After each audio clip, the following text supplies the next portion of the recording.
France Inter.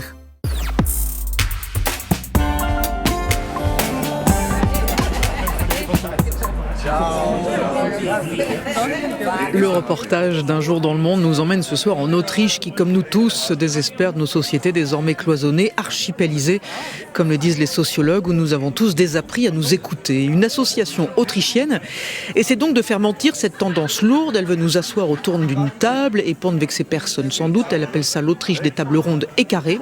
Ce sont des dîners dans l'espace public destinés à se faire rencontrer des gens d'horizons sociaux, culturels, politiques différents. Eh bien, allons dîner. Le reste, c'est Isorias qui raconte. De grandes tables recouvertes de nappes blanches sont dressées au beau milieu d'une rue piétonne.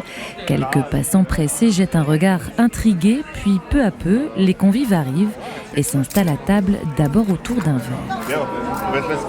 Le dîner organisé par l'association L'Autriche des tables rondes et carrées a lieu ce soir dans le 7e arrondissement, mais les lieux varient selon les partenariats noués par l'ONG.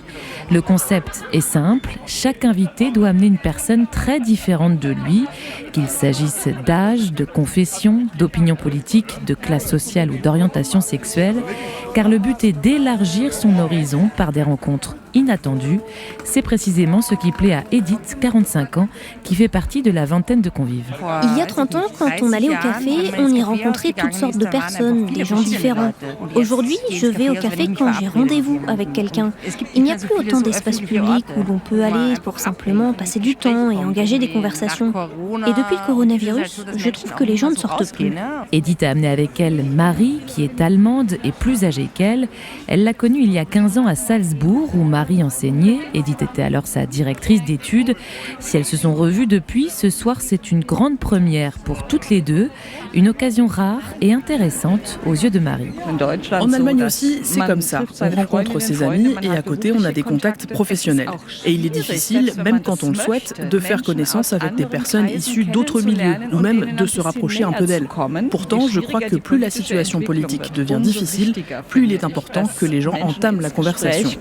Les plats et les verres se vident pendant que des musiciens indiens chantent et dansent.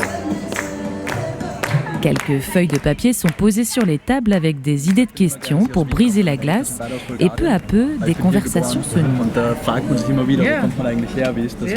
Daniel a osé faire le premier pas. Ce jeune enseignant de 24 ans habite la rue et a décidé au dernier moment, intrigué, de se joindre à la tablée.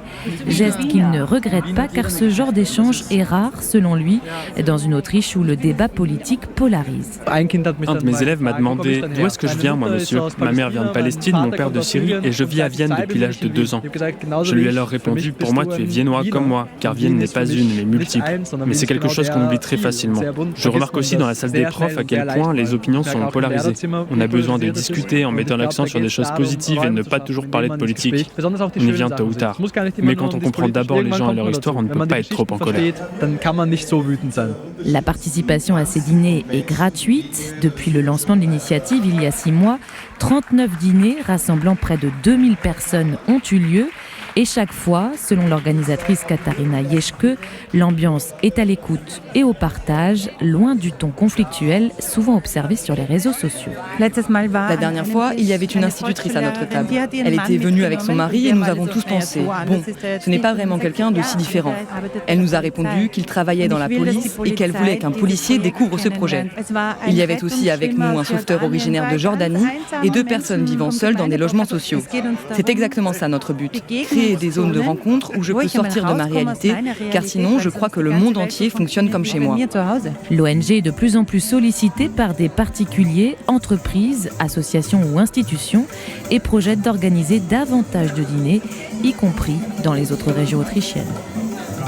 Voilà, parlons-nous en rond ou en carré, Isorias, pour le reportage. Merci beaucoup.